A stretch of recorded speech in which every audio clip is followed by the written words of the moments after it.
Puji nama Tuhan, bersama seluruh imam yang melayani ingin menyapa Bapak Ibu sidang jemaat sekalian. Shalom. Shalom. Sekali lagi shalom saudara. Shalom. Selamat sore untuk kita semua. Saudara dimanapun saudara berada saat ini, mari kita persiapkan hati dan pikiran kita di hadapan Tuhan. Kita mau naikkan pujian, penyembahan untuk Tuhan. Karena kita sudah menerima kasih dan kebaikan Tuhan sampai saat ini. Ini tiba saatnya kita memberikan yang terbaik untuk Tuhan lewat pujian, lewat nyanyian kita. Mari sebelum kita masuk dalam penyembahan saja kita semua untuk tundukkan kepala, kita satu dalam doa. Bapa, kami bersyukur kepadamu karena sampai saat ini pemeliharaanmu masih nyata dalam kehidupan kami Tuhan. Kami boleh ada sampai saat ini, kami percaya semua karena kemurahanmu, semua karena kebaikanmu Tuhan.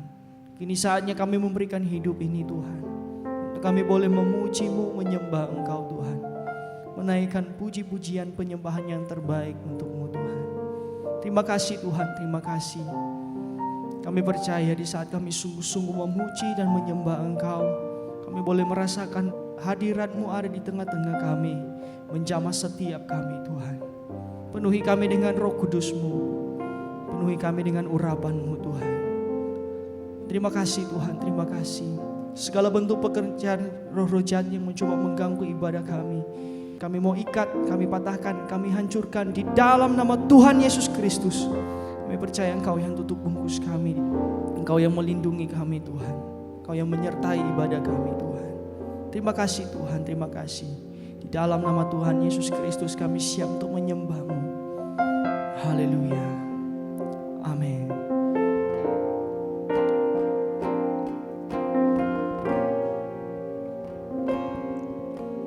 Ku tak dapat lupakan kebaikan yang ku terima, pengorbanan-Mu Tuhan, pengorbanan-Mu yang mulia, jadikan ku berharga. Kau tulus menerima aku apa adanya, aku apa adanya. Terima kasih Tuhan. Kekuatan kasih-Mu nyata, pulihkan setiap hidup kami, memulihkan hidupku. Kau bukan Tuhan yang melihat rupa, Kau bukan Tuhan yang memandang harta. Hati hamba yang selalu Kau cari, biar Kau temukan di dalamku. Selama ku hidup, ku mau menyembah-Mu, sebab Engkau sangat berarti bagiku. Yang terbaik yang ada padamu, ku persembahkan kepadamu, Yesusku. Kami persembahkan yang terbaik bagi-Mu Tuhan. Terima kasih Tuhan. Ku tak dapat kami melupakan segala kebaikan-Mu Tuhan. Terima kasih Yesus. Pengorbanan-Mu yang mulia, jadikan kami berharga di mata-Mu Tuhan.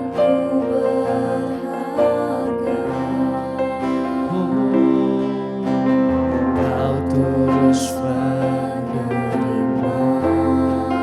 Terima kasih. Aku apa adanya. Kekuatan kasih-Mu nyata Tuhan, kasih-Mu nyata, pulihkan setiap hidup kami, kan hidupku. Kau bukan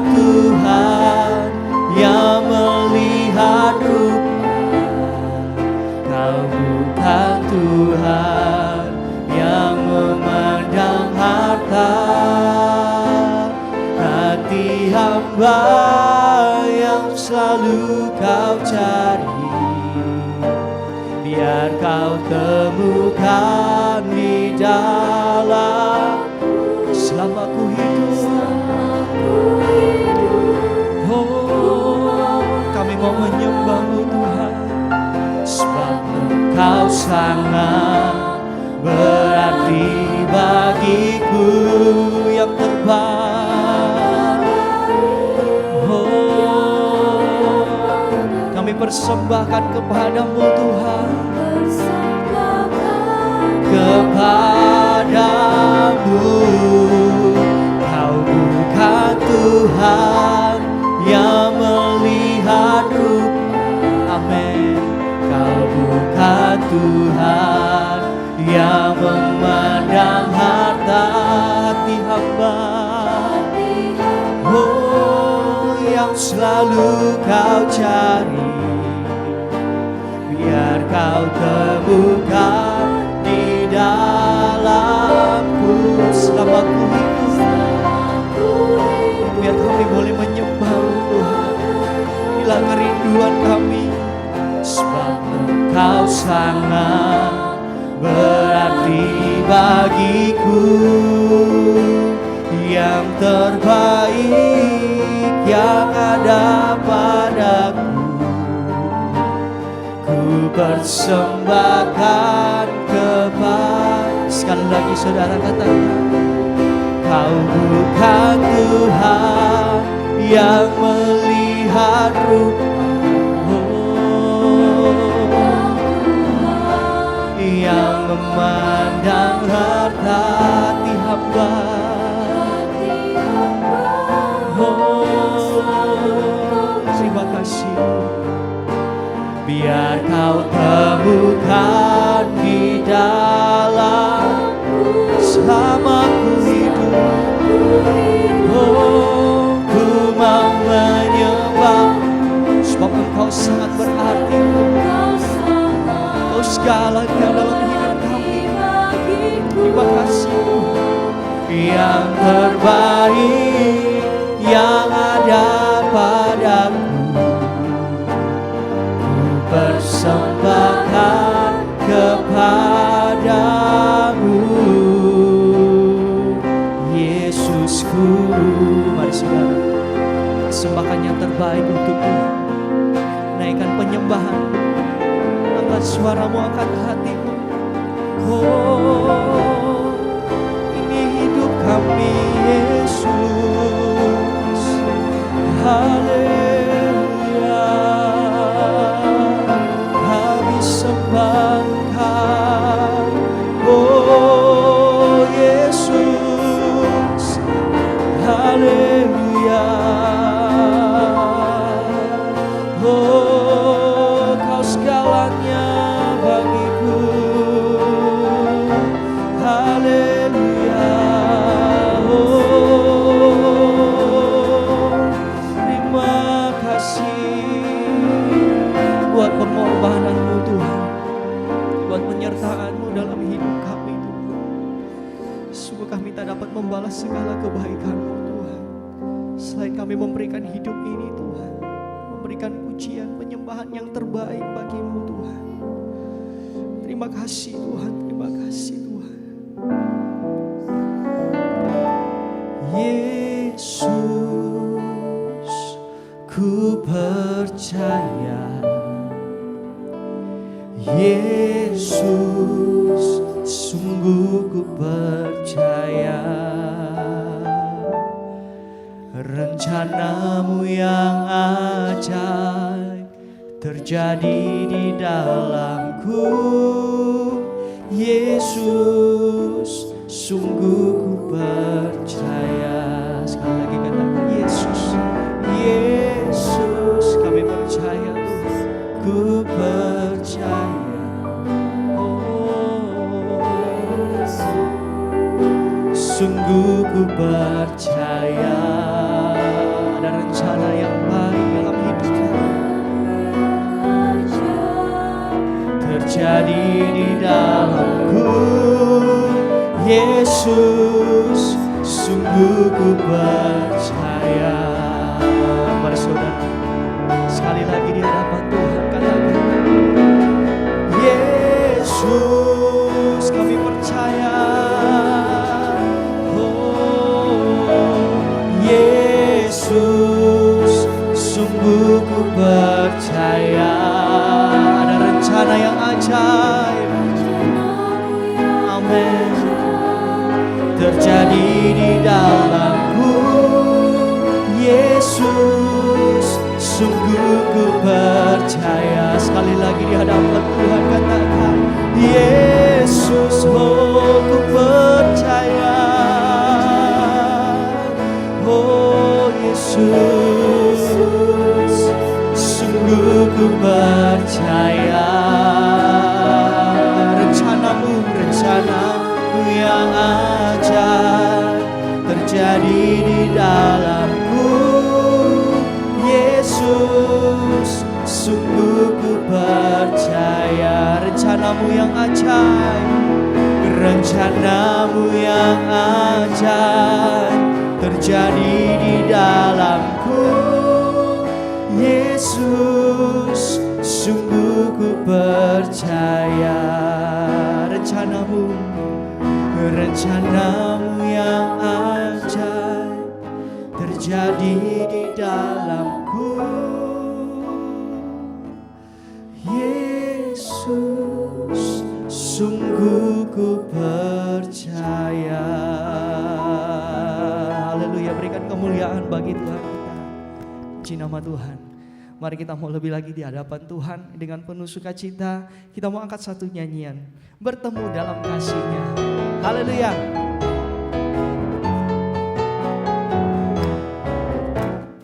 Bertemu dalam kasih-Nya, berkumpul dalam anugerah-Nya, bersukacita semua di dalam rumah Tuhan. Bertemu dalam kasih-Nya, berkumpul dalam anugerah-Nya, bersukacita semua di dalam rumah Tuhan. Amin. Oh saudaraku dan saudariku, Tuhan cinta dan mengasihimu. Mari bersukacita semua di dalam rumah Tuhan. Bertemu dalam kasih-Nya, bertemu dalam kasih-Nya, berkumpul dalam anugerah-Nya, bersukacita semua di dalam rumah Tuhan. Oh saudaraku dan saudariku, Tuhan cinta dan mengasihimu. Mari bersukacita semua di dalam rumah Tuhan. Oh saudaraku dan saudariku, Tuhan cinta. Terima kasih Tuhan. Mari bersukacita semua di dalam rumah Tuhan. Biarpun gunung-gunung beranjak dan segala bukit bergoyang, namun kasih setiamu Tuhan, setiamu tak akan beranjak dariku. Biarpun gunung-gunung beranjak dan segala bukit bergoyang, namun kasih setiamu beranjak dariku.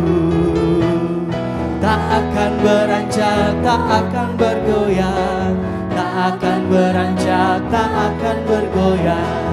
Demikianlah firman Tuhan yang mengasihiku. Tak akan beranjak, tak akan beranjak, tak akan bergoyang, tak akan beranjak, tak akan bergoyang.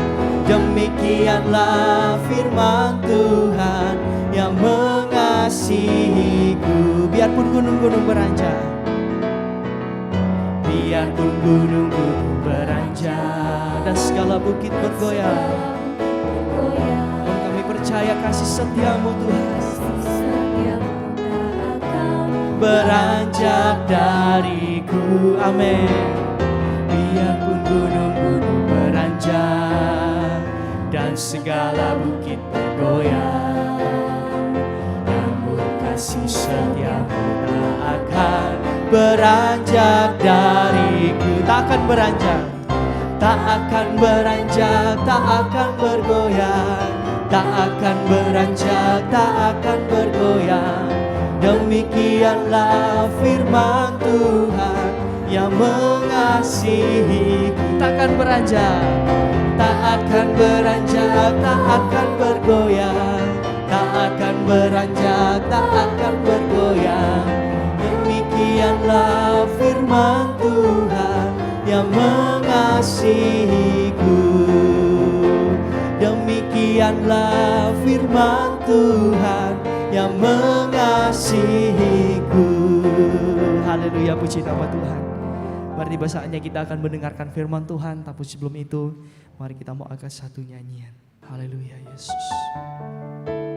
Sungguh kami mengasihi Engkau Tuhan. Engkaulah sumber perlindungan kami Tuhan. Engkaulah perlindungan dalam kehidupan kami. Terima kasih Tuhan. Ku mengasihimu Yesus, kau perlindungan bagiku. Kau beriku kelepasan, kau beriku kemenangan. Ku bersyukur, ku bersyukur padamu. Ku mengasihimu Tuhan. Terima kasih Yesus. Ku mengasihimu Yesus.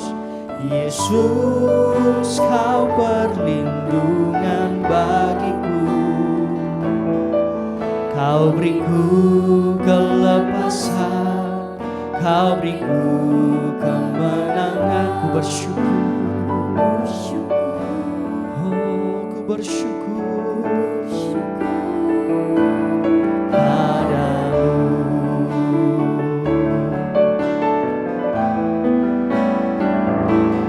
Hosana bagimu di tempat yang maha tinggi.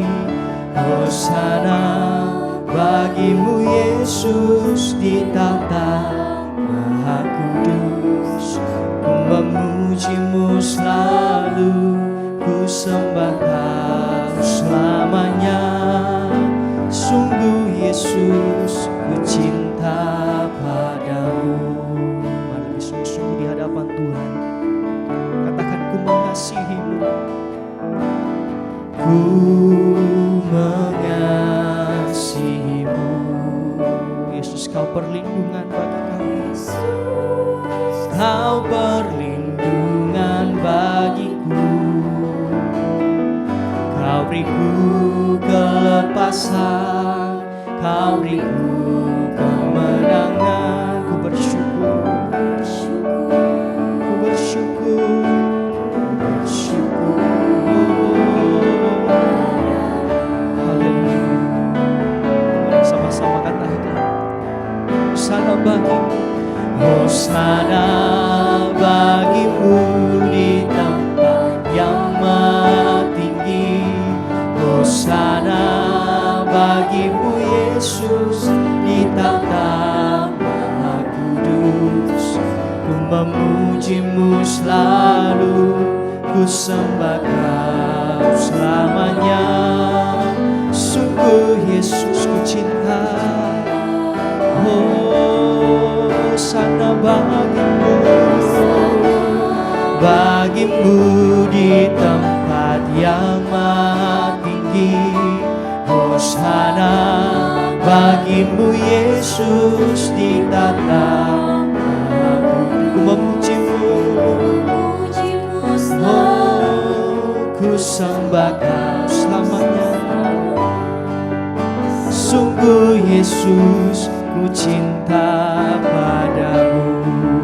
Haleluya.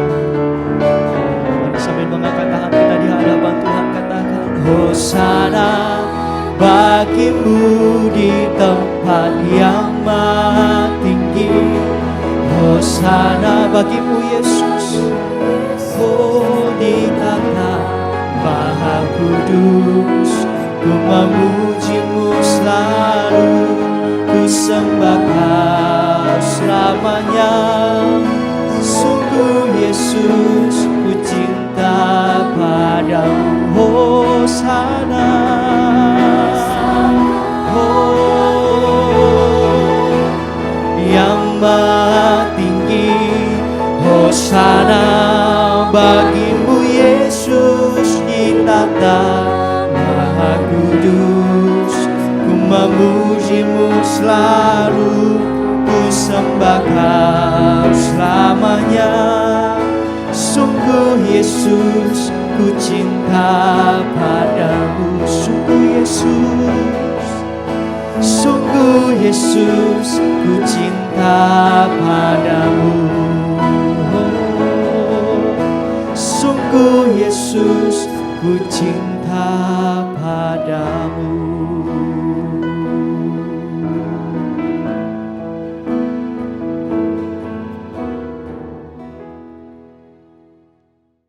Terima kasih untuk anugerah-Mu bagi kami berada lagi di ibadah pendalaman Alkitab hari ini di awal bulan 2 dari tahun 2023. Kami percaya setiap kali kami mendengar firman, Tuhan akan menolong kami dengan Roh yang kudus sehingga kami dapat menangkap isi hati Tuhan. Kami boleh belajar dan kami boleh punya pengetahuan yang benar tentang anak Allah. Lengkapi kami Tuhan, bungkus kami dengan kuasa Roh Kudus agar setiap kata firman dapat kami tangkap dengan baik. Terima kasih di dalam nama Yesus Kristus. Tuhan memberkati kami semua. Amin. Mari kita sama-sama di dalam ibadah pendalaman Alkitab. Namun sebelumnya bersama istri saya sampaikan salam sejahtera. Tuhan Yesus memberkati kita sekalian. Hari ini kita masih berada di Wahyu 11. Kita akan baca dari ayat 3 sampai ayat yang ke-6. Wahyu 11 ayat 3 sampai ayat 6. Dan aku akan memberi tugas kepada 2 saksiku, supaya mereka bernubuat sambil berkabung. Ya. 1260 hari lamanya. Ya. Mereka adalah kedua pohon zaitun dan kedua kaki dian yang berdiri di hadapan Tuhan semesta alam. Ya. Dan jikalau ada orang yang hendak menyakiti mereka, keluarlah api dari mulut mereka menghanguskan semua musuh mereka. Ya. Dan jikalau ada orang yang hendak menyakiti mereka, maka orang itu harus mati secara itu. Ya. Mereka mempunyai kuasa menutup langit, supaya jangan turun hujan selama mereka bernubuat. Ya. Dan mereka mempunyai kuasa atas segala air untuk mengubahnya menjadi darah, dan untuk memukul bumi dengan segala jenis malapetaka, Ya. setiap kali mereka menghendakinya. Ya. Puji Tuhan. Dikatakan ada 2 saksi Tuhan. Saksiku, kata Tuhan, ku utus. Tapi tidak ada nama. Kita tidak temukan di ayat-ayat yang kita baca nama-nama dari saksi-saksi Tuhan itu. Ya. Tapi kalau kita baca di ayat 6, punya kuasa menutup langit dan punya kuasa mengubah air menjadi darah. Itu kuasa yang pernah diberikan kepada Musa dan Elia. Ya. Musa dan Elia. Kedua pohon zaitun dikatakan di dalam ayat yang ke-4, kedua pohon zaitun dan kedua kaki dian yang berdiri di hadapan Tuhan semesta alam itu 2 saksi Tuhan. Berdiri di hadapan Tuhan. Berdiri di hadapan Tuhan itu menurut Mazmur 24 harus bersih tangan. Ya, jadi untuk jadi saksi Tuhan, tangan ini harus bersih. Tidak boleh ada cemar darah. Artinya tidak boleh ada pembunuhan. Ya, artinya tidak boleh ada akar pahit untuk jadi saksi Tuhan. Ketika akar pahit ada, maka itu sama dengan membunuh. Nah, orang yang membunuh pasti tangannya cemar, ada darah. Yang kedua, kata firman Tuhan, seharusnya hati kita itu murni. Nah, orang yang hatinya tidak murni tidak dipakai untuk jadi saksi Tuhan. Tapi dua orang saksi ini disebut saksiku. Kalau kita baca, ku itu huruf besar menunjuk kepada Tuhan. Berdiri di hadapan Tuhan. Jadi kalau kita bersaksi, itu berdiri di hadapan Tuhan. Dan bagaimana sikap hati kita itu yang menentukan. Mazmur 24 ayat 3 sampai ayat yang keempat. Siapakah yang boleh naik ke atas gunung Tuhan? Ya. Siapakah yang boleh berdiri di tempatnya yang kudus? Ya. Orang yang bersih tangannya. Tangannya bersih. Dan murni hatinya. Murni hatinya. Terus. Yang tidak menyerahkan dirinya kepada penipuan. Tidak mau menipu. Dan yang tidak bersumpah palsu. Tidak mau bersumpah palsu. Apa? Ya, katakan ya, tidak atas tidak. Tidak boleh sumpah palsu. Murni hatinya. Ini orang yang dipakai jadi saksiku, kata Tuhan. Ya, seperti dua orang yang jadi saksi Tuhan diibaratkan seperti pohon zaitun. Ya, kedua pohon zaitun dan kedua kaki dian dari emas itu. Siapakah yang dapat tahan berdiri? Kalau hati kita tidak murni, tidak mungkin, saudara. Kalau ada akar pahit di dalam, tidak mungkin. Barang siapa yang suci hatinya melihat Tuhan. Kalau hatinya tidak suci, bagaimana bisa melihat Tuhan? Jadi syaratnya yang utama untuk kita jadi saksi Tuhan, yang diakui oleh Tuhan, adalah seperti yang dikatakan Mazmur 24 ayat 3 dan 4 tadi. Yang kita sudah baca. Bahwa hatinya murni, tangannya bersih, tidak menyerahkan diri kepada penipuan, tidak menipu, jujur, ya, tidak bersumpah palsu. Apa sebabnya kita bisa hari ini ada di hadapan Tuhan? Kita mau disucikan. Kalau tidak murni, murnikan. Kalau ada akar pahit, bersihkan. Ya, kalau firman Tuhan menempelak kita, menyatakan salah, perbaiki. Ini kesempatan masih ada. Selama ada firman, masih ada kesempatan untuk memperbaiki. Ada waktunya, tidak ada lagi firman. Kita tidak bisa lagi melihat apa kesalahan kita. Walaupun kita salah, kita rasa benar. Padahal salah. Ya. Karena tidak ada firman. Firman itu cermin kita. Jadi kita berkaca pada firman kata Yakobus. Nah, apa yang kurang dari kita itu kaca firman menunjukkan. Ini kurang, di sana kurang. Inilah kesempatan untuk memperbaiki supaya kita bisa berdiri di hadapan Tuhan, menjadi saksi Tuhan di akhir zaman ini. Karena itu perintah Tuhan. Kita dipenuhi dengan Roh Kudus supaya kita jadi saksi Tuhan sampai ke ujung bumi ini. Ya. Sudah Yakobus mengatakan itu. Kita berkaca, melihat di dalam cermin itu kekurangan. Mari kita baca itu, bagus ya. Yakobus. Jadi firman Tuhan itu seperti kaca. Ya, bukan hanya mengisi otak kita jadi pengetahuan, tidak. Tapi firman itu juga seperti kaca yang memberikan gambaran hidup kita itu bagaimana. Yakobus 1. Ya. Dikatakan di dalam ayat yang ke-19. Ayo silakan. Hai saudara-saudara yang kukasihi, Ya. ingatlah hal ini. Ya. Setiap orang hendaklah cepat untuk mendengar, Ya, tetapi lambat untuk berkata-kata. mendengar firman jangan marah kalau kesinggung dosanya. Ya, lambat bicara, lambat memberi komentar itu. Terus, Dan juga lambat untuk marah. ya, Sebab amarah manusia tidak mengerjakan kebenaran kalau di kita hadapan marah Allah. bagaimana berdiri di hadapan Tuhan? Tidak mungkin. Ya, ayat 23. Sebab jika seorang hanya mendengar firman saja Ya. dan tidak melakukannya, Ya, ia adalah seumpama seorang yang sedang mengamat-amati mukanya yang sebenarnya di depan cermin. nah, terus Baru saja ia memandang dirinya, ia sudah pergi atau ia segera lupa bagaimana rupanya. jadi kehidupan kita itu berkaca di dalam firman. Apa saya ini layak berdiri di hadapan Tuhan? Apa saya sudah murni hatinya? Apa tangan saya tidak cemar oleh darah? Ini saksi Tuhan. Tidak gampang. Ya.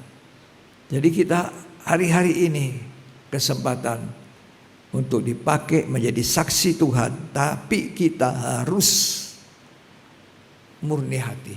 Bercermin pada firman. Diperbaiki kelakuan yang tidak benar itu. Ya. Satu waktu di dalam kitab Sakaria pasal 3 ayat 3 dan 4, imam besar Yosua dilihat oleh Tuhan bajunya kotor. Tidak benar. Mari baca Sakaria 3 ayat 3 sampai 4. Adapun Yosua mengenakan pakaian yang kotor Ya. waktu dia berdiri di hadapan malaikat itu. Ya, pakaiannya kotor. Siapa ini? Imam besar. Wah. Dia berdiri di hadapan Tuhan tapi pakaian kotor. Dituduh sama iblis. Baca terus. Yang memberikan perintah kepada orang-orang yang melayaninya. Ya, Tanggalkanlah pakaian yang kotor itu daripadanya. ya. Dan kepada Yosua ia berkata, lihat, dengan ini aku telah menjauhkan kesalahanmu daripadamu. Jadi kesalahanmu sudah dijauhkan. Iblis menuduh kalau kita salah. Ya. Dua saksi Tuhan berdiri di hadapan Tuhan. Ketika kita bersaksi, ketika kita menyampaikan kabar baik, itulah firman. Maka Tuhan mau lihat hati kita murni bersih atau tidak. Kalau toh kita seperti imam besar Yosua kotor pakaiannya, ada kesempatan Tuhan gantikan dengan pakaian yang baru. Supaya tetap layak untuk melaksanakan tugas menjadi saksi Tuhan di akhir zaman. Tuhan cari itu. Orang yang bisa berdiri di hadapan Tuhan. Maliaki pasal 3 ayat 2 dan ayat 3. Siapakah yang dapat tahan akan hari kedatangannya? Ya, Dan siapakah yang dapat tetap berdiri apabila ia menampakkan diri? Sebab ia seperti api tukang pemurni logam dan seperti sabun tukang penatu. siapa yang tahan berdiri kalau ia datang? Sebab ia datang sebagai pemurni, ya, memurnikan logam. Jadi kalau kita ini logam, itu tidak murni, dibersihkan dengan api. Makanya api itu mengenai. Supaya kita jadi murni, layak untuk menjadi saksi Tuhan. Ya, kedua saksiku yang diakui Tuhan di dalam Wahyu 11 itu, ini saksi yang benar. Karena Tuhan katakan saksiku. Ya, kalau bukan saksi Tuhan, itu saksi-saksi palsu. Jadi akhir zaman ini ada dua saksi. Saksi yang benar, saksi yang tidak benar. Nah, kita mau berdiri saksi yang mana? Ya. Sekarang banyak orang saksi tidak benar. Banyak orang bilang aku Mesias, tapi bukan Mesias. Mesias palsu. Kita mesti berhati-hati menyaring. Kita mesti punya pengetahuan yang benar tentang anak Allah. Kita punya firman yang benar, pengetahuan yang benar, pengertian yang benar. Kalau tidak, orang Kristen pun hampir-hampir tidak selamat, kata Tuhan. Wah, hampir-hampir, karena banyak yang dipanggil, sedikit yang terpilih. Ya, banyak orang menempuh jalan lebar, sedikit orang mau menempuh jalan yang sempit. Tapi jalan sempit menuju surga, jalan lebar tidak. Nah, makanya jangan dengar firman yang enak saja buat telinga. Waduh, manis sekali, senang sekali. Ini telinganya, aduh disenangkan. Itu saksi-saksi palsu, kadang-kadang itu bukan hamba Tuhan yang benar. Ya, hamba Tuhan yang benar menyampaikan berita benar dan hidup yang benar juga. Ya. Sekarang banyak orang suka dengar motivasi, motivator. Karena itu enak didengar. Waduh, membangun sekali, menguatkan. Tapi hidup kita yang sebenarnya tidak dikorek. Bagian dalam tidak dikorek. Tidak dikacai oleh firman itu. Ya, padahal banyak kekurangannya kita ini. Setiap hari kalau kita duduk di kaki Tuhan, tahu banyak kekurangan. Banyak. Matius 24 bilang banyak Mesias palsu. Ayo kita baca. Sebab Mesias-Mesias palsu dan nabi-nabi palsu Ya. akan muncul dan mereka akan mengadakan tanda-tanda yang dahsyat. Mesias palsu, nabi palsu nanti punya tanda dahsyat. Kalau orang cuma cari tanda-tanda, cari mujizat, oh bisa tertipu.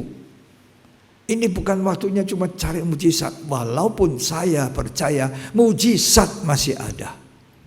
Sampai hari ini Tuhan masih hidup. Masih ada, tidak mungkin mujizat tidak ada. Tapi kalau kita cuma cari-cari mujizat, itu bisa tersesat. Ya, nabi palsu bisa bikin mujizat. Ya, nanti antikris, ya, kaki tangannya bikin mujizat, orang bisa tertipu. Ya, terus Dan mujizat-mujizat sehingga sekiranya mungkin mereka menyesatkan orang-orang pilihan juga. Menyesatkan orang pilihan. 2 Tesalonika 2 mengatakan bahwa nanti mereka juga bikin tanda-tanda ajaib, mujizat-mujizat. Ya, kita baca 2 Tesalonika. Kita mesti dengar firman yang benar. 2 Tesalonika 2 ayat 9. Kedatangan si pendurhaka itu adalah pekerjaan iblis. Ya. Dan akan disertai rupa-rupa perbuatan ajaib. Ada perbuatan ajaib. Tanda-tanda. Tanda-tanda. Dan mujizat-mujizat palsu. Palsu. Nabinya palsu. Mesiasnya palsu. Mujizatnya palsu. Lanjut. Dengan rupa-rupa tipu daya jahat terhadap orang-orang yang harus binasa. Siapa yang harus binasa? Yang hatinya tidak mau disucikan, yang hidupnya tidak mau disucikan. Dia tidak mau dengar firman yang menyucikan, menyatakan salah. Dia tidak mau bercermin kepada firman apa yang jadi kekurangannya. Dia cuma mau dengar yang manis. Gatal telinganya, kata Timotius, mendengar firman yang aduh enak sekali, manis. Tapi kalau firman itu menempelak dosa, menyatakan salah, oh itu tidak enak itu pendeta itu. Selalu saja dia sampaikan itu, aku tersiksa. Nah, makanya kumpulan pencemooh, orang yang suka mencemooh itu tidak cocok dengan kumpulan orang benar. Ya. Mujizat palsu, lanjut kita baca 2 Tesalonika 2. Karena mereka tidak menerima dan mengasihi kebenaran yang dapat menyelamatkan mereka. Karena mereka tidak mengasihi, menerima kebenaran. Kebenaran itu firman yang menyelamatkan. Hari-hari ini kita buka hati untuk menerima kebenaran firman yang menyucikan hidup ini. Sehingga hati kita jadi murni, tangan kita bersih, kita tidak melakukan tipu daya. Sehingga kita tahan berdiri di hadapan Tuhan. Kalau dia datang, kita tahan berdiri di hadapannya. Kalau sekarang kita tahan berdiri di hadapan Tuhan, menjadi saksinya Tuhan. Seperti 2 saksi Tuhan di dalam Wahyu 11. Jadi 2 saksi Tuhan ini diberi tugas berat. Dia menjadi saksi selama masa aniaya yang sangat hebat 1260 hari untuk menguatkan orang-orang yang tertinggal supaya jangan binasa. Dia bernubuat sambil berkabung, tapi apa yang dia sampaikan itu malah mereka disakiti. Ya, gereja Tuhan harus belajar. Ketika hamba Tuhan yang memimpin kita, menggembalakan kita, menyampaikan firman Tuhan yang menyakiti daging, yang menyucikan hidup agar kita selamat, jangan kita sakiti dia.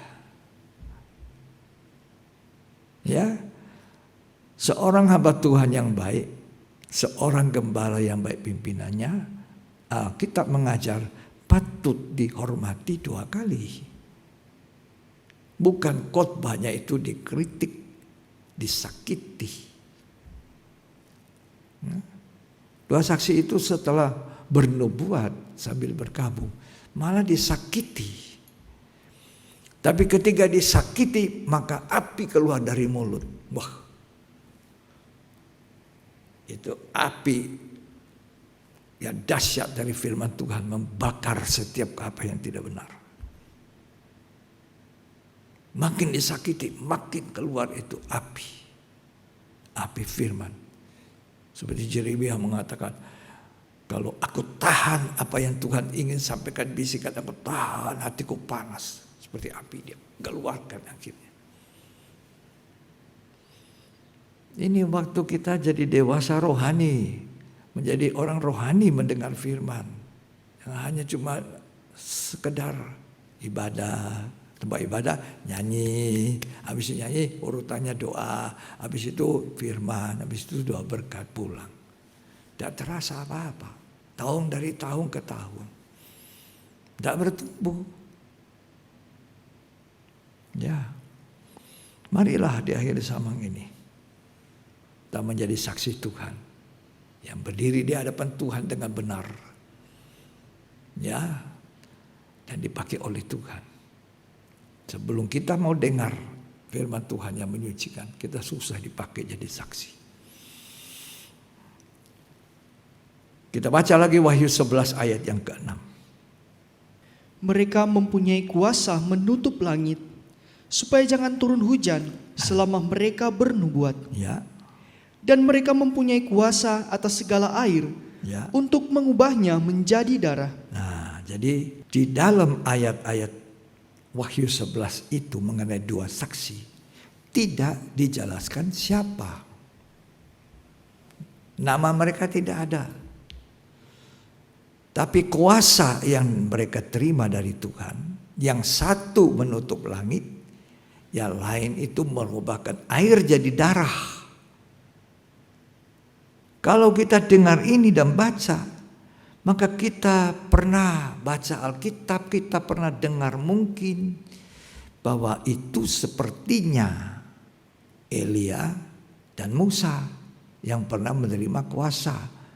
Elia berkuasa menutup langit, tidak hujan turun 3,5 tahun. Lalu dia berdoa lagi, hujan turun 3,5 tahun. Musa menghadapi keras hatinya Firaun, ya, Tuhan bilang, aku beri kuasa kepada kamu, air jadi darah. Jadi walaupun tidak disebut siapa saksi Tuhan, tapi kira-kira menurut kuasa yang diberikan, maka kita bisa melihat bahwa dulu Elia pernah, dulu Musa pernah seperti itu.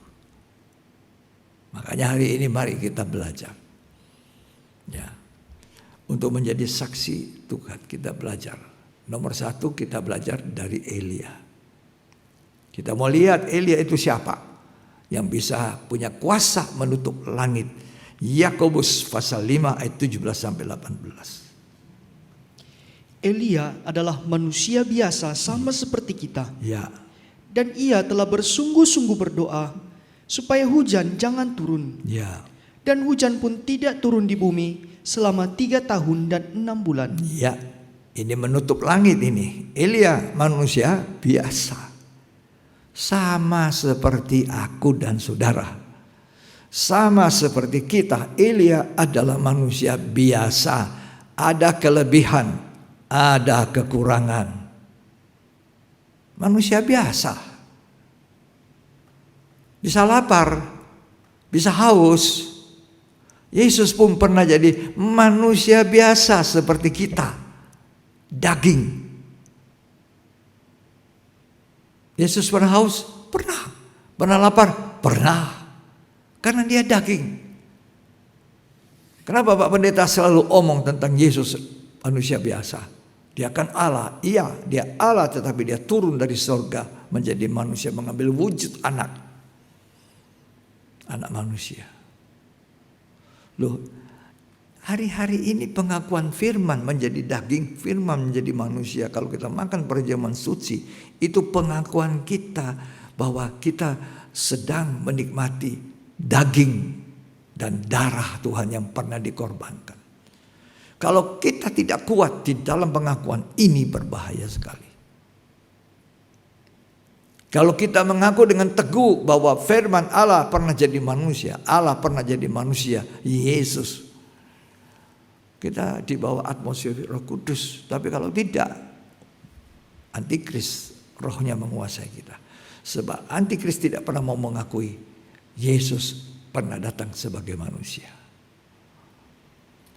Allah pernah jadi manusia. 1 Yohanes 4. Ini perlu kita tahu, supaya akhir zaman ini kita makin teguh, makin percaya, makin kuat di dalam Tuhan. Pengakuan kita Allah menjadi manusia itu, menjadi daging. Dalam Yohanes 6 dikatakan, akulah roti yang turun dari surga. Barang siapa makan roti ini, ia akan hidup selamanya. Barang siapa tidak makan dagingku, kata Tuhan, tidak minum darahku, tidak punya hidup yang kekal. Baca dulu di 1 Yohanes pasal 4. Ayat yang pertama. Saudara-saudaraku yang kekasih, Ya. janganlah percaya akan setiap roh, Ya. tetapi ujilah roh-roh itu, Ya. apakah mereka berasal dari Allah. Ya. Sebab banyak nabi-nabi palsu Nah, ini banyak nabi palsu lagi disebut-sebut. Terus yang telah muncul Ya. dan pergi ke seluruh dunia. ya, seluruh dunia penuh dengan nabi palsu. Iya. Nah, kita jangan sampai kena nabi palsu, guru palsu, nubuat palsu.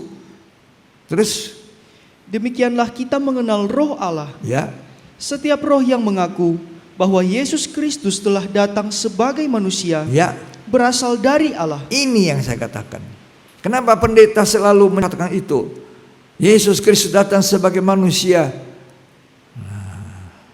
Sebab kalau kita selalu mengatakan, aku percaya Allahku pernah turun ke dalam dunia dalam wujud manusia, lahir di Bethlehem, mati di Golgota untuk menebus kita. Tidak lama lagi bulan April kita akan memperingati hari korban Yesus, Jumat Agung.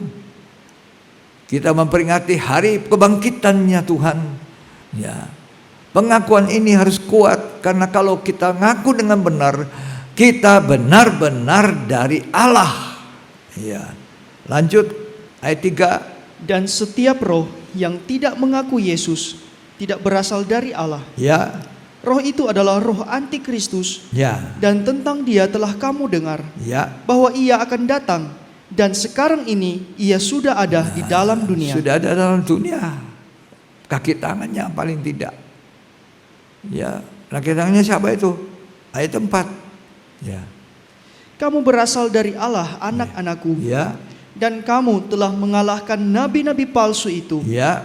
Sebab roh yang ada di dalam kamu lebih besar daripada roh yang ada di dalam dunia. Ini jangan didukakan ya, Roh Kudus Allah yang dikaruniakan kepada kita. Sebab kalau kita mendukakan, maka roh antikris akan masuk. Karena itu dalam perjamuan kudus kita punya pengakuan, bahwa roti yang kita makan adalah bersekutu dengan tubuh daging Yesus. Minum anggur, kita bersekutu dengan darah Yesus. Pengakuan iman kita. Dan Yohanes 6 mengatakan, siapa makan dagingku, minum darahku, ia beroleh hidup kekal. Yohanes 6. Yohanes pasal yang ke-6. Ayat yang ke-54. Barang siapa makan dagingku dan minum darahku, ia mempunyai hidup yang kekal. Ya. Dan aku akan membangkitkan dia pada akhir zaman. Ayat 53. Maka kata Yesus kepada mereka, aku berkata kepadamu, sesungguhnya jikalau kamu tidak makan daging anak manusia dan minum darahnya, Ya. kamu tidak mempunyai hidup di dalam dirimu. Ayat 55. Sebab dagingku adalah benar-benar makanan, Ya. dan darahku adalah benar-benar minuman. Kalau kita makan perjamuan suci hari ini, daging Tuhan itu benar-benar makanan. Darahnya itu benar-benar minuman. Ini yang sering harus kita makan sebetulnya. Bukan waktu tertentu seperti yang biasa kita lakukan tiap awal bulan. Lebih sering, lebih banyak. Itu artinya pengakuan kita pada tubuh daging Yesus. Dan kita berasal dari Allah, tidak akan dikuasai oleh nabi palsu yang sekarang banyak sekali. Ya, puji Tuhan. Nah, mari sekarang kita lihat Elia kembali. Dikatakan tadi Yakobus 5 yang kita sudah baca, Elia manusia biasa seperti saya. Tapi lebihnya apa? Lebihnya mari kita baca. 1 Raja-Raja 17 ayat 1 sampai ayat yang ke-6. Lalu berkatalah Elia orang Tisbe dari Tisbe Gilead kepada Ahab, Ya. demi Tuhan yang hidup, Allah Israel yang kulayani, Ya. sesungguhnya tidak akan ada embun atau hujan pada tahun-tahun ini, Ya. kecuali kalau kukatakan. Nah, itu Elia kan? Tidak akan ada embun, hujan kecuali kalau aku ngomong ada. Ini punya kuasa menutup langit. Tidak turun hujan. Tapi juga punya kuasa untuk menurunkan hujan dengan doa. Kita baca ya. Silakan diteruskan. Kemudian datanglah firman Tuhan kepadanya, Ya. pergilah dari sini, Ya. berjalanlah ke timur, dan bersembunyilah di tepi sungai Kerit, Ya. di sebelah timur sungai Yordan. Ya. Engkau dapat minum dari sungai itu, dan burung-burung gagak telah kuperintahkan untuk memberi makan engkau di sana. Ayat yang kelima. Lalu ia pergi dan ia melakukan seperti firman Tuhan. Seperti firman. Ini ketaatan manusia biasa ini. Disuruh pergi ke sungai Kerit. Apa? Minum dari sungai itu. Enggak pakai saringan. Ya. Enggak takut racun. Enggak takut kotoran. Sekarang aqua. Sudah saring. Belum tentu juga enggak jamin. Ya. Jadi dulu sungai Kerit. Tuhan bilang ke sungai Kerit. Bagaimana Tuhan saya minum air dari sungai Kerit? Ingin kotor Tuhan ya. Tidak mau saya lah. Lebih hebat lagi. Aku kirim burung gagak ya kasih makan roti bu. Tak masuk akal ini. Baca terus ya. Nah. Ia pergi dan diam di tepi sungai Kerit, di Ya. sebelah timur sungai Yordan. Ya. Pada waktu pagi dan petang, burung-burung gagak membawa roti dan daging kepadanya. Ya. Dan ia minum dari sungai itu. Ya. Berarti burung-burung gagak diperintahkan Tuhan kasih makan. Ketaatan tidak tanya. Itu taat. Tidak pakai tanya-tanya. Kita ini waktu dipanggil Tuhan melayani Tuhan sepenuh waktu, kita tanya Tuhan. Tawar-menawar. Kalau Elia diutus pergi sungai Kerit, nanti burung gagak kasih makan roti. Iya. Kasih makan daging. Iya. Ini ketaatan seorang manusia sangat penting. Ketaatan seorang hamba Tuhan, seorang nabi, ketaatan seorang anak Tuhan, itu sangat penting. Nggak pakai tanya-tanya. Ya, itu saya dipanggil Tuhan melayani sepenuh waktu, saya tanya-tanya, aku bantah-bantah dengan Tuhan. Nggak mau. Ya. Padahal siapa yang pegang kendali hidup saya? Tuhan. Napas saya dari Tuhan. Kok kita tidak mau taat? Elia taat. Burung gagak lebih taat lagi. Burung gagak bawa roti, bawa daging, kasih nabiku itu, saksiku itu. Burung gagak itu taat. Kita manusia mau taat bagaimana? Burung gagak itu hitam, gak ada sedikit pun putih-putihnya, hitam. Suaranya tidak seperti burung-burung lain, merdu. Ini suaranya apa? Gal. Makanannya apa? Bangkai. Waduh. Elia tidak bilang sama Tuhan, Tuhan nanti mulutnya itu, parunya itu bekas gigit bangkai, bau bangkai ini gimana ya, campur roti apa bangkai. Coba Elia tanya begitu, ya pasti Tuhan jawab, enak toh, rasanya itu seperti keju. Bangkai habis dimakan, terus burung gagak bawa roti.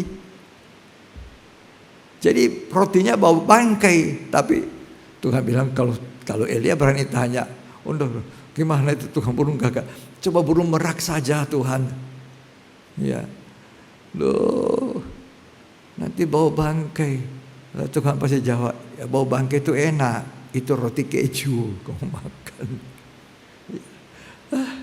Tapi memang kita lihat sisi ketaatan. Ketaatan Elia dan ketaatan gagak, dua ini. Kita ini mau taat tidak? Akhirnya sama. Bukan orang berseru Tuhan, Tuhan, Tuhan masuk. Bukan orang yang bernubuat. Bukan orang yang ngusir setan dalam nama Yesus. Bukan. Itu juga kita lakukan. Tapi jangan sampai Tuhan bilang, aku tidak kenal kamu. Karena kita tidak taat. Ya, bukan orang yang berseru Tuhan, Tuhan masuk dalam kerajaan sorga, tapi orang yang melakukan kehendak Bapakku.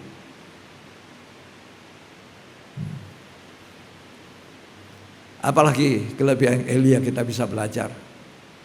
Ya. 1 Raja-Raja 17 ayat 14 sampai 16. Sebab beginilah firman Tuhan Allah Israel. Ya. Tepung dalam tempayan itu tidak akan habis, dan minyak dalam buli-buli itu pun tidak akan berkurang sampai pada waktu Tuhan memberi hujan ke atas muka bumi. Ya.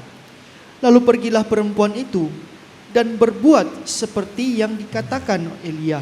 Ya, jadi Elia itu bicara, beginilah firman Tuhan. Elia berbicara sesuai firman Tuhan. Elia tidak menyampaikan firman sesuka-suka hatinya. Elia tidak bernubuat sesuka hatinya. Makanya dipakai Tuhan, saksiku. Bicara kepada janda itu, bicara kepada orang Israel pada zaman itu. Karena dia itu berbicara seperti kata firman. Dia bernubuat sesuai dengan firman, tidak bernubuat sesuka hati. Itu nabi palsu. Aku tidak berfirman kok. Kenapa dia ngomong itu? Itu palsu.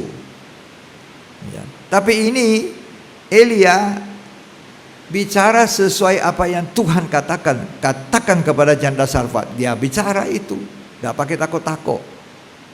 Ya. Nah, dia bernubuat. Dan akhirnya apa? Betul terjadi. Mereka makan dari tepung segenggam, sedikit minyak dalam buli-buli, dan tidak habis sampai 3 tahun setengah hujan turun. Mujizat ini luar biasa. Coba kalau saudara ambil, saudara punya tempat nasi, tempayan beras, ambil makan, terus tidak bisa habis. Kira-kira bagaimana? Baru saudara percaya ini betul-betul Ya. Ini ada kesaksian dari saudara sepupu saya. Mama saya dengan mamanya saudara kandung. Mamanya paling tua, mama saya paling bungsu. Dia dipanggil Tuhan jadi hamba Tuhan lebih dahulu berapa bulan, kemudian saya menyerahkan hidup. Sekarang dia ada jauh di Padang. Dia pernah bersaksi kepada saya waktu dia baru masuk merintis pelayanan. Itu tidak punya air, tidak punya air. Yang kamu pulang makan, pulang dari ibadah, pulang dari pelayanan, mau minum, tidak ada air. Cuma ada sedikit air. Terus dimasak di panci ya, apa namanya? Tapi dia heran, tiap kali dia minum, ceret itu ditumpah, air keluar. Ceret. Ini mujizat bukan di zaman Yesus, bukan zaman sekarang, berapa puluh tahun yang lalu. Ya. Puji Tuhan. Seperti itu tepung terus sampai 3 tahun setengah. Nah, tadi kita baca menutup langit. Sekarang bagaimana supaya hujan turun?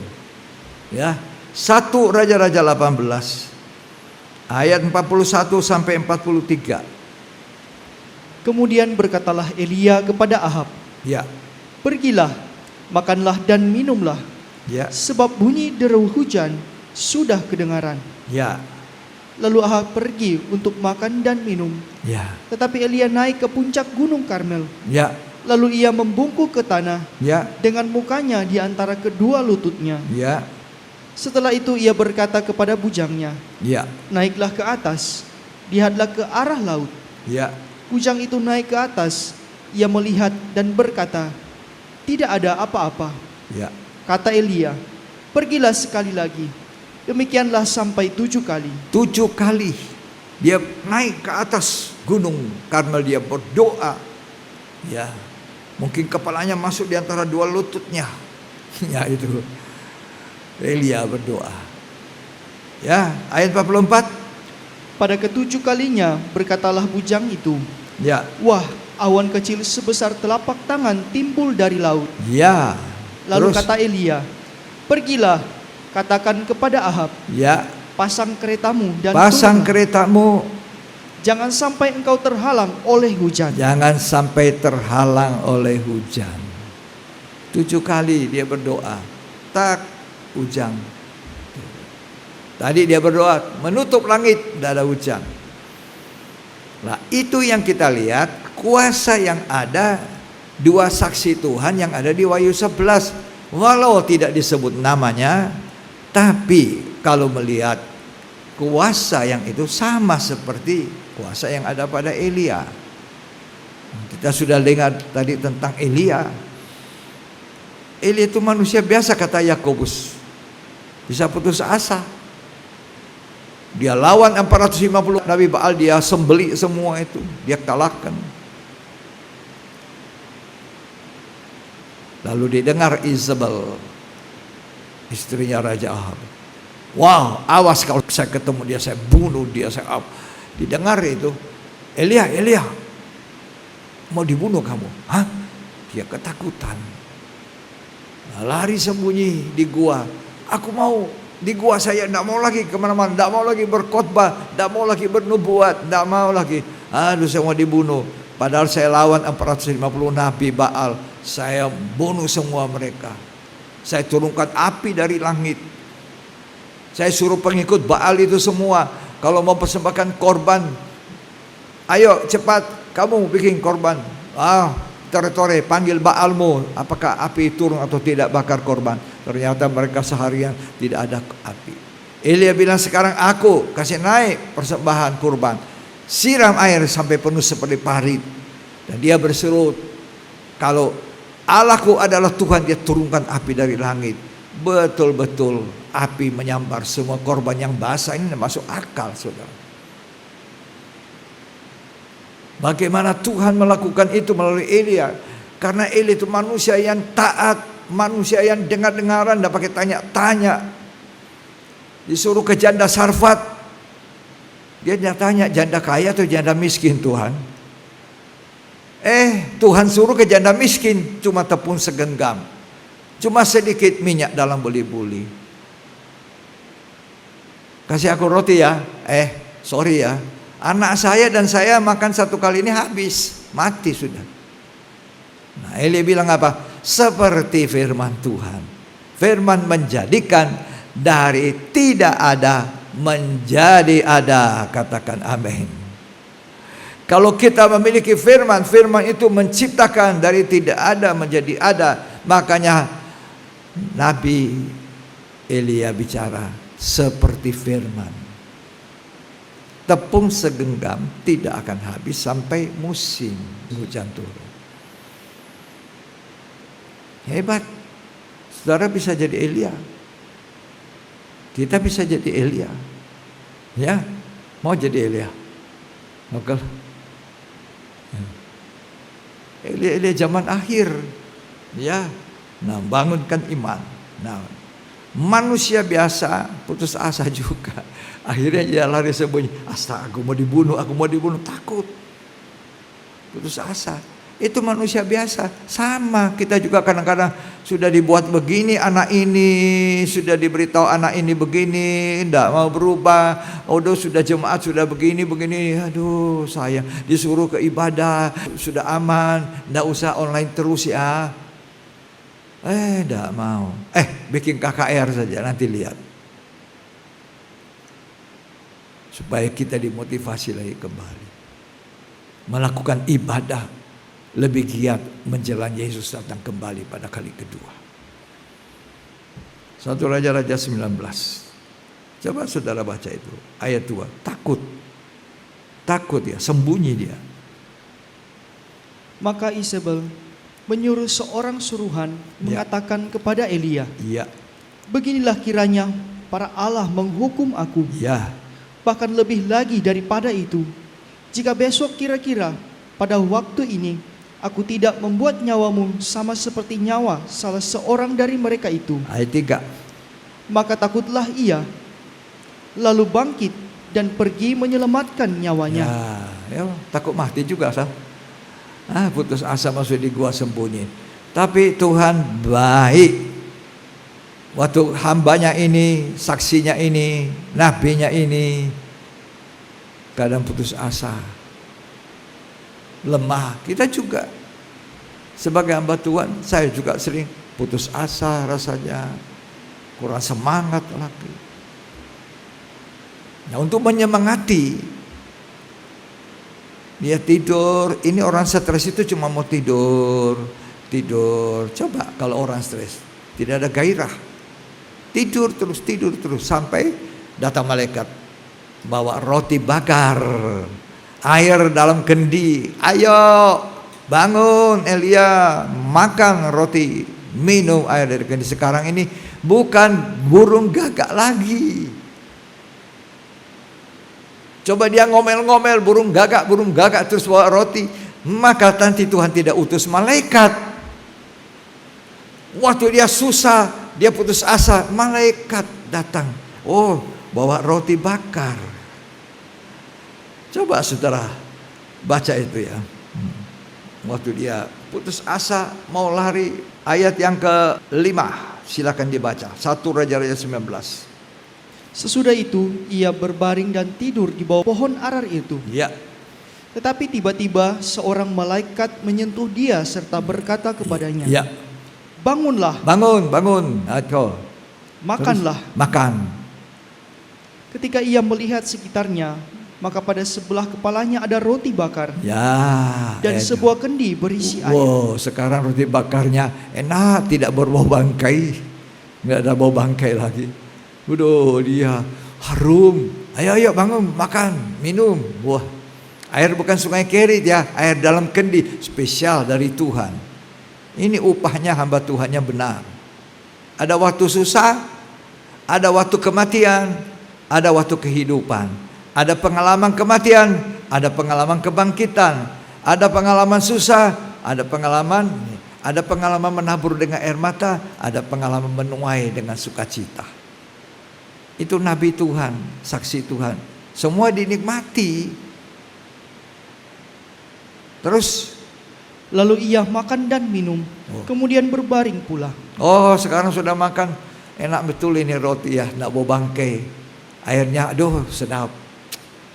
Tapi tidur lagi. Air bangun lagi, lanjut. Tetapi malaikat Tuhan datang untuk kedua kalinya Ya, dan menyentuh dia serta berkata, ya. bangunlah, Bangun, makanlah. makan. Sebab kalau tidak, perjalananmu nanti terlalu jauh bagimu. Nah, ini waktunya bangun rohani kita, makan firman Tuhan, minum air dalam kendi. Minum Roh Kudus itu. Masukkan Roh Kudus, haus akan Roh Kudus. Terus Maka bangunlah ia, lalu makan dan minum. makan yang kedua kali. Minum. Ya, Dan oleh kekuatan makanan itu, oleh kekuatan makan firman itu ia berjalan 40 hari, 40 hari 40 malam lamanya, jalan nonstop, tidak singgah sampai di, ke gunung Allah. sampai di Gunung Horeb, tidak singgah di hotel. Ya, kita ini juga harus makan roti hidup, makan firman Tuhan, supaya perjalanan kita sampai di Gunung Allah, Yerusalem baru, Bukit Sion. Itu anak-anak Tuhan kumpul, penuh sukacita. Anak-anak Tuhan. Sekarang kehidupan Musa. Musa dalam Keluaran 7 ayat 17. Sebab itu beginilah firman Tuhan, dari hal yang berikut akan kau ketahui bahwa akulah Tuhan. Lihat, dengan tongkat yang di tanganku ini akan kupukul air yang Ya. di sungai Nil, dan Ya. air itu akan berubah menjadi darah. Nah, kuasa diberikan kepada Musa untuk mengubah air jadi darah karena melawan orang keras kepala, keras hati. Saudara jangan belajar kepada Firaun yang keras hati. Kalau kita belajar mengeraskan hati, satu waktu Tuhan bilang, sudah lanjutkan sekarang, bukan kamu yang mengeraskan hati, aku yang mengeraskan hati kamu. Binasa Firaun. Kita diajar Tuhan, lembutkan hati. Untuk dengar firman Tuhan, terima dengan lemah lembut, kata Yakobus. Dilemah lembutkan oleh Roh Kudus. Dengan tolak firman Tuhan. Terus? Dan ikan yang dalam sungai Nil akan mati, Ya, sehingga sungai Nil akan berbau busuk. busuk. Maka orang Mesir akan segan meminum air dari sungai Nil ini. Nah, kalau orang tidak minum bagaimana? Semana-mana air jadi darah. Ini keras kepala betul. Ya. Keluaran 3 ayat 1. Ini Musa. Adapun Musa, ia biasa mengembalakan kambing domba Yitro mertuanya, Iya. imam di Median. Ya, Sekali ketika ia menggiring kambing domba itu ke seberang padang gurun, ya. sampailah ia ke gunung Allah, Sampai ke gunung Allah, yakni gunung Horeb. Gunung Horeb. Jadi dia gembalakan kambing domba. Kambing itu gambaran jemaat yang keras kepala, suka mengkritik, suka bikin susah. Gembalanya, hamba Tuhannya yang melayani, nabinya, utusannya Tuhan. Sedangkan domba-domba yang manis. Tapi Musa gembalakan dua-duanya ini. Kita harus gembalakan kambing-kambing dan domba-domba. Tujuannya kemana? Gunung Horeb. Ada sasarannya, ke seberang padang gurun sampai ke gunung Horeb. Seberang padang gurun kita memfokuskan jemaat, mengarahkan jemaat untuk turut menjadi gereja atau anak Tuhan yang disingkirkan ke padang gurun, dipelihara 3 tahun setengah, 1260 hari lamanya. Itu perempuan yang diterbangkan ke padang gurun. Perempuan ini gereja Tuhan. Ada orang mengatakan itu bangsa Israel. Saya katakan yes saja. Nanti bangsa Israel dan bangsa kafir ini yang hidup sungguh-sungguh diterbangkan ke padang gurun. Tidak masuk pada pemerintahan antikristus, itu siksaan yang hebat sampai Tuhan mengutus 2 orang utusan ini. Coba. Arahnya harus Gunung Horeb, ada tempat yang tertentu, gunungnya Allah. Sampai di Gunung Allah dulu itu ada nyanyiannya. Berjalan sampai ke Gunung Allah. Yerusalem, bukan dunia saudara. Dunia ini kosong. Salib yang tidak kosong. Dulu ada lagunya juga itu. Semuanya kosong. Dunia ini seperti bawang bombay. Dikupas, habis. Dunia tidak ada isi. Kalau dunia yang kita kejar yang kosong. Lah Pak Pendeta, saya akan perlu makan. Lah iya, kerja. Tidak dilarang, tidak disuruh. Malah jangan menganggur, malas. Kerja. Cari nafkah. Mengilang. Ya, bekerja di ladang.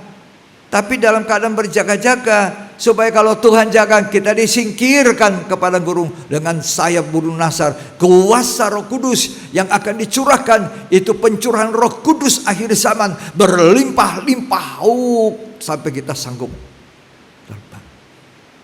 Ku tinggalkan dunia, terbang ke angkasa. Ya, mari kita menyanyi. Oh Tuhan, berikanlah sayap burung nasar, yaitu kuasa Roh Suci saja. Amin. Ku Tinggalkan dunia, terbang ke angkasa, bertemu Yesus mempelai surga. Puji Tuhan, saudara mau ketemu Yesus mempelai surga? Siapkan hidup kita jadi bejana yang menampung kuasa Roh Kudus yang berlipat-lipat. Ya, Musa tahu sasarannya. Gembala tahu sasaran membawa gereja sempurna. Musa pun seperti Elia, manusia biasa. Musa turun dari gunung Sinai bawa 2 loh batu. Dia tahu bangsa Israel menyembah patung lembu emas. Dia marah. Dia pecah. Apa tidak boleh marah? Boleh. Amarah yang benar. Ada amarah yang tidak benar. Amarah yang tidak benar tidak mengerjakan kebenaran. Marah, emosi, suruh diam, suruh dengar dulu apa.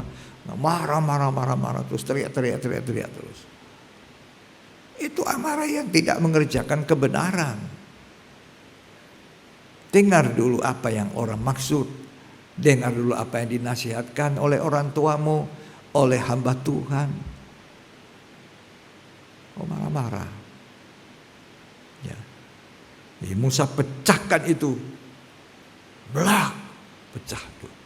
Akibatnya Tuhan suruh bikin yang baru. Sekarang kamu naik bukan tangan kosong, buat yang baru, kamu yang pahat. Ya. Nah, dalam Bilangan 20 kita baca ayat 7 sampai 12. Tuhan berfirman kepada Musa, ambillah tongkatmu itu, dan engkau dan Harun kakakmu harus menyuruh umat itu berkumpul. Ya. Katakanlah di depan mata mereka kepada bukit batu itu, Ya. supaya diberi airnya. Demikianlah engkau mengeluarkan air dari bukit batu itu Ya. bagi mereka Ya. dan memberi minum umat itu serta ternaknya. Ya. Lalu Musa mengambil tongkat itu dari hadapan Tuhan, seperti yang diperintahkannya kepadanya. Ya. Ketika Musa dan Harun telah mengumpulkan jemaah itu di depan bukit batu itu, berkatalah ia kepada mereka, "Dengarkanlah kepadaku, hai orang-orang durhaka, apakah kami harus mengeluarkan air bagimu dari bukit batu ini?" Ya. Sesudah itu Musa mengangkat tangannya, lalu memukul bukit batu itu Ya. dengan tongkatnya 2 kali. Maka keluarlah banyak air, sehingga umat itu dan ternak mereka dapat minum. Terus? Tetapi Tuhan berfirman kepada Musa dan Harun, "Karena kamu tidak percaya kepadaku Ya. dan tidak menghormati kekudusanku Ya. di depan mata orang Israel, Ya. itulah sebabnya kamu tidak akan membawa jemaah ini masuk ke negeri yang akan kuberikan kepada mereka." Musa bicara sama batu. Dia akan keluarkan air. Oh, Musa marah sama bangsa Israel itu. Dia pukul batu 2 kali, air keluar. Tapi Tuhan bilang, "Hei, gara-gara ini kamu tidak masuk negeri. Membawa bangsa ini masuk ke negeri perjanjian. Kamu hanya bisa lihat dari jauh, Musa." Ada kelemahannya. Musa ada kelemahan. Elia ada kelemahan. Makanya ketika di bukit itu dalam Matius 17, saudara bisa baca nanti. Di atas bukit itu Petrus, Yohanes, Yakobus melihat, wah, Yesus berubah wajah. Tiba-tiba ada Musa, Elia di sampingnya. Si Petrus mulai bilang, "Alangkah indahnya aku buat satu kemah untuk Elia, satu kemah untuk Yesus, satu kemah untuk Musa." Tiba-tiba hilang itu 2. Sisa Yesus orang diri. Betapa hebatnya Musa, betapa hebatnya Elia, manusia biasa. Yang harus kita sembah bukan manusia biasa, manusia ilahi, Allah yang menjadi manusia, Yesus Kristus. Itu yang kita sembah. Itu sebabnya mereka hilang dua-duanya. Di zaman ini, saudara, Tuhan mau pakai kita untuk berdiri di hadapan Tuhan. Siapa yang mau dipakai Tuhan? Catat. Siapa yang dapat dipercaya? Dikasih 2 talenta, jalankan, dapat dipercaya. Dikasih 5 talenta, jalankan, dapat dipercaya. Yang dapat dipercaya, itu akan dipakai Tuhan jadi saksi.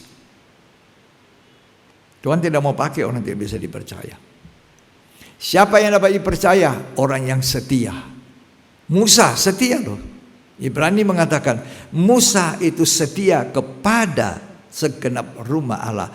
Tapi Yesus itu lebih setia dari Musa. Sehebat-hebatnya Musa, sehebat-hebatnya Elia, tidak boleh kita sanjung lebih. Mereka adalah utusan-utusan Tuhan, saksi-saksi Tuhan.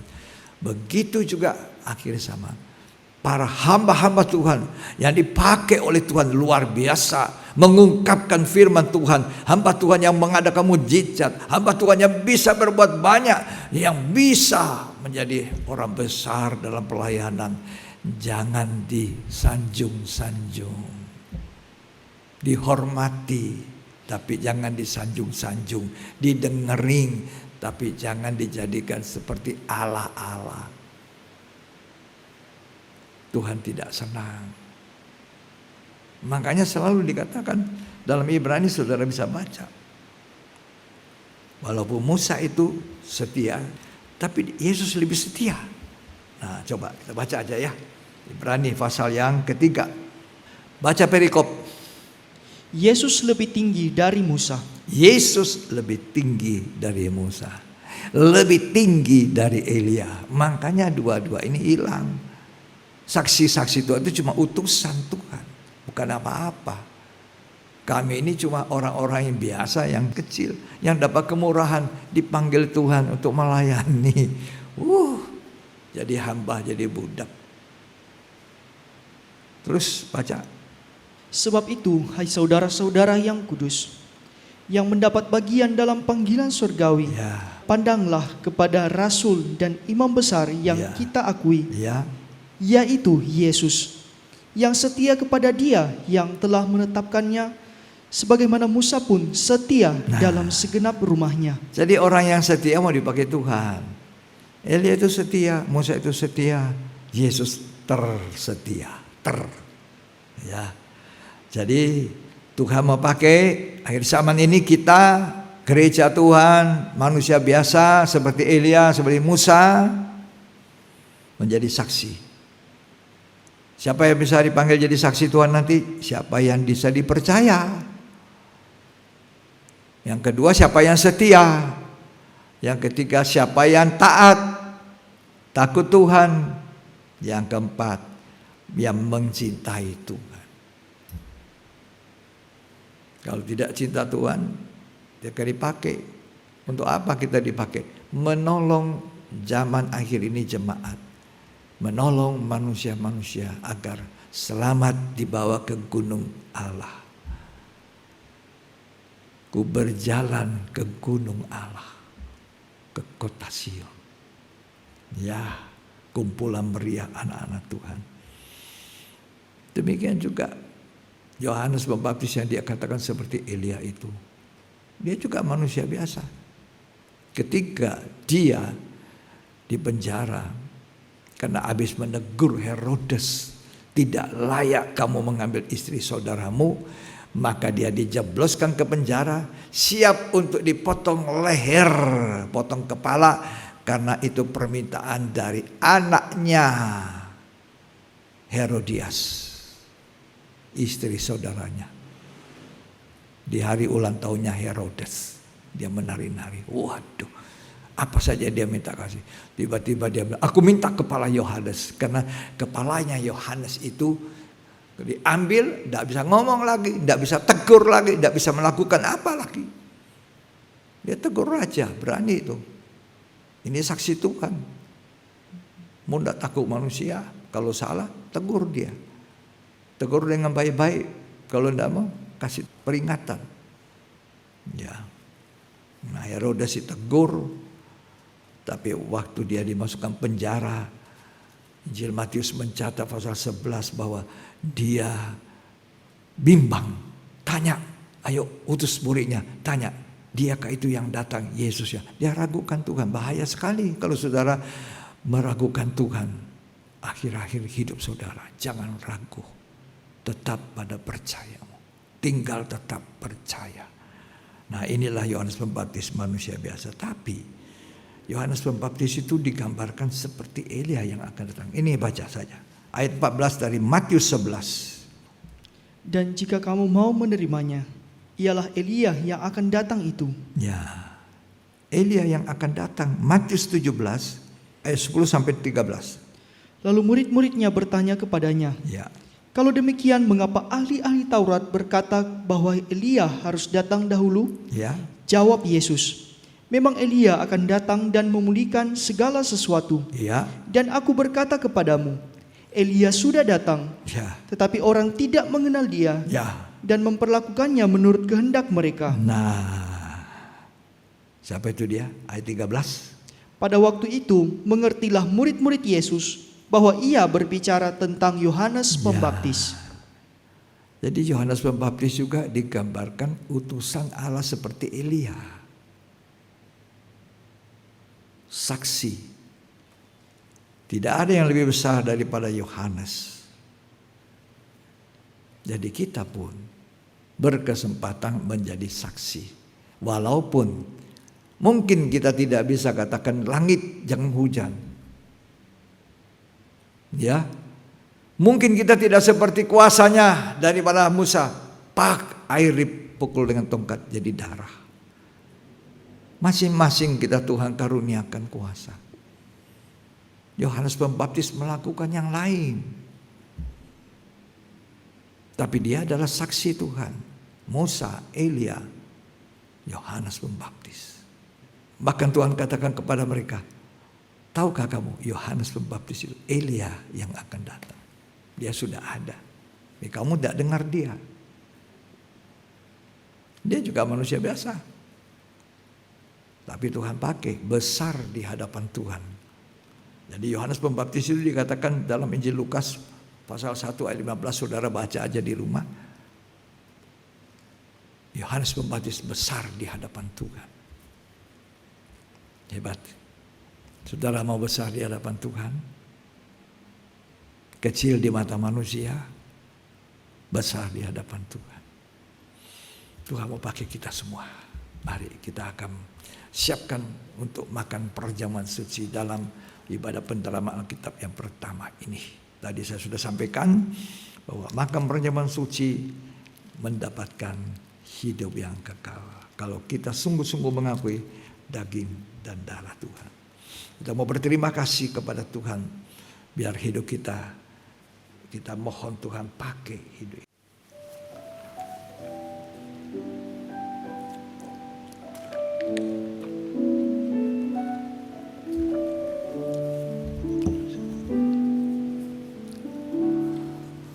Betapa hatiku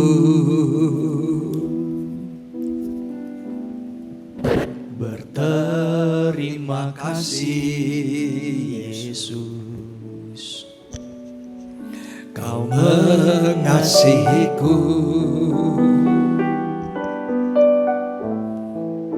Kau memilikiku.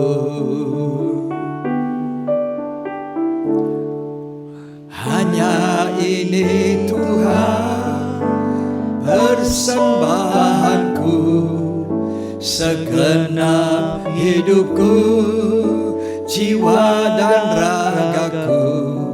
Sebab tak ku miliki harta kekayaan yang cukup berarti untuk ku persembahkan.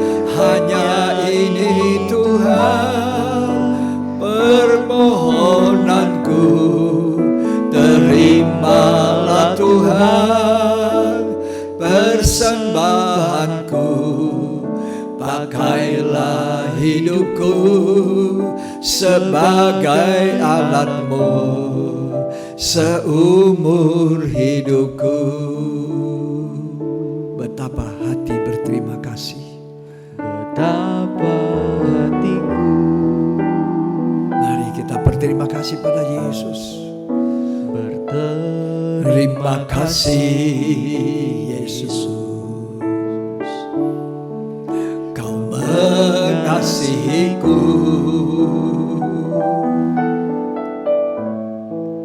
Kau memilikiku.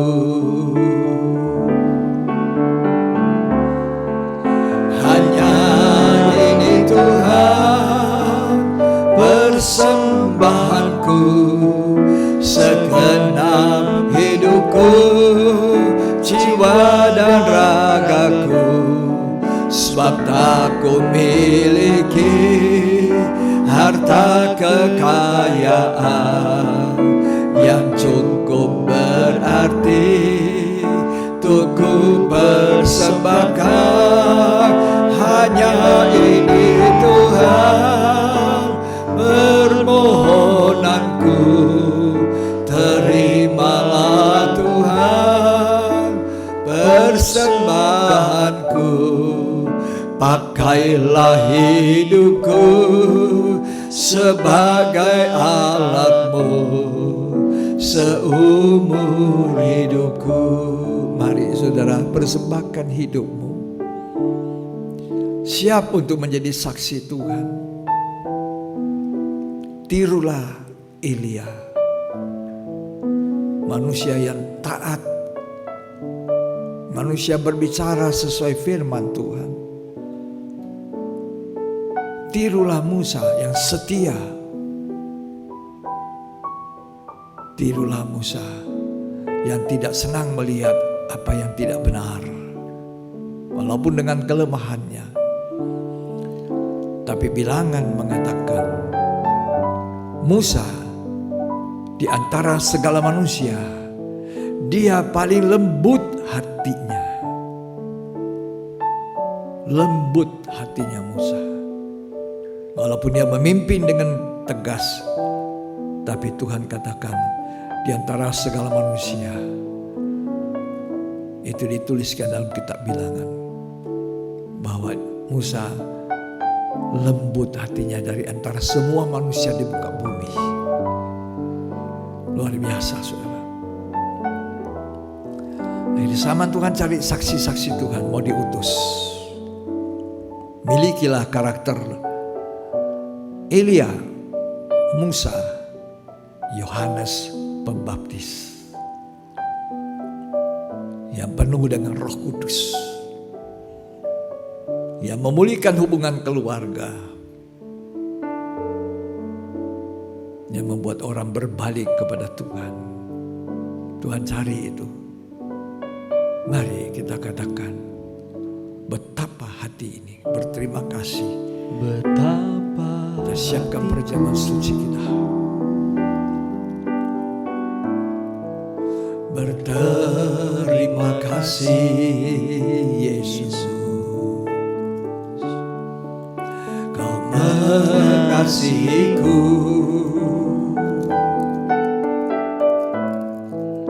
Kau memilikiku.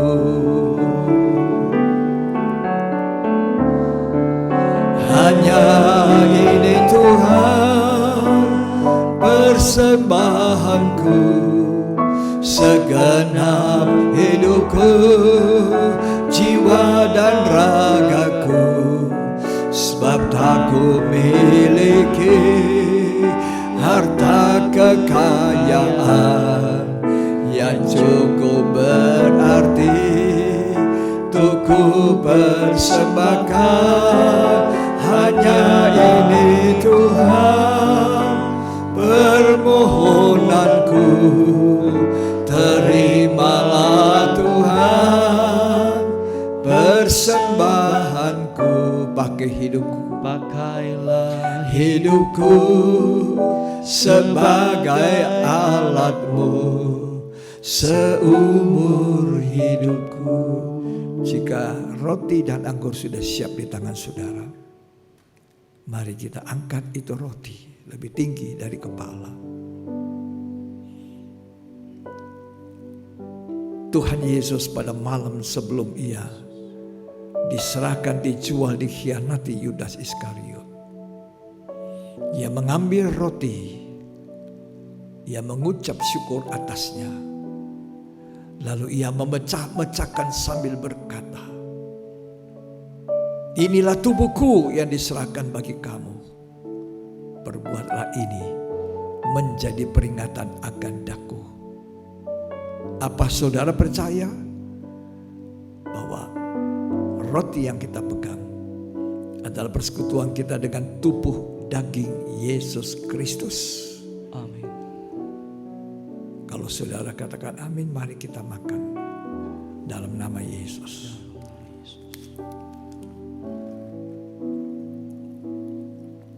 Barang siapa makan dagingku, minum darahku, itu menunjuk kepada hari-hari ini kita mengakuinya bahwa dia pernah datang jadi manusia daging. Dia pernah mencurahkan darah di Golgota untuk kita. Angkat itu cawan lebih tinggi dari kepala. Demikian juga sesudah makan diambil cawan. Lalu ia berkata, cawan ini adalah perjanjian baru yang dimenterikan oleh darahku. Perbuatlah ini sebanyak-banyak kali kamu minumnya, menjadi peringatan akan daku. Karena seberapa banyak kali kamu makan roti dan minum cawan ini, kamu memberitakan kematianku, kata Tuhan, sampai aku datang. Apa saudara percaya cawan atasnya kita ucapkan syukur ini adalah persekutuan kita dengan darah Yesus Kristus? Amin. Kalau saudara katakan amin, mari kita minum dalam nama Yesus.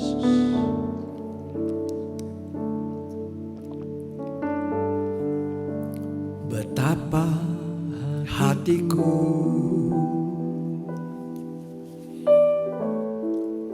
Berterima kasih Yesus, Kau mengasihiku, Kau memilihku Tuhan, Kau memilikiku.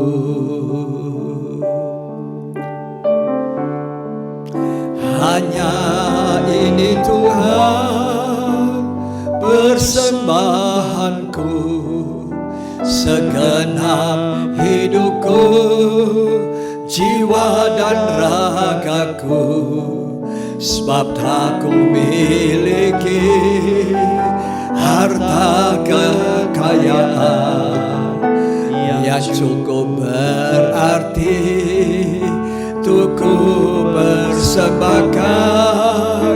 Hanya ini Tuhan permohonanku, terimalah Tuhan persembahanku. Pakai hidupku, Pakailah hidupku sebagai alatmu seumur hidupku. Pakailah hidupku, pakailah hidupku. Mari kita bangkit berdiri, angkat tanganmu, tandangkan seumur hidupku. Terimalah segala berkat yang terbaik. Persembahkanlah tubuhmu sebagai persembahan yang hidup, yang berkenan. Itulah satu ibadah yang sungguh, yang sejati.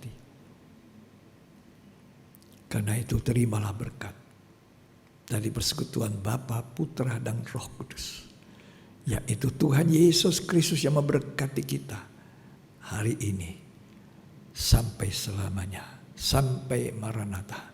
Tuhan datang memberkati kita, memakai hidup kita jadi saksi-saksi Tuhan. Jadilah orang yang dapat dipercaya. Jadilah orang yang setia. Jadilah orang yang murni hatinya, bersih tangannya. Sampaikan Injil kepada semua orang. Jadilah saksi Tuhan. Di dalam nama Tuhan Yesus Kristus. Saudara yang diberkati Tuhan, mari katakan amin. Amin. Amin. Puji Tuhan. Saya percaya Tuhan memberkati kita. Mari kita akan tunggu-tunggu ibadah yang selanjutnya. Tuhan Yesus memberkati.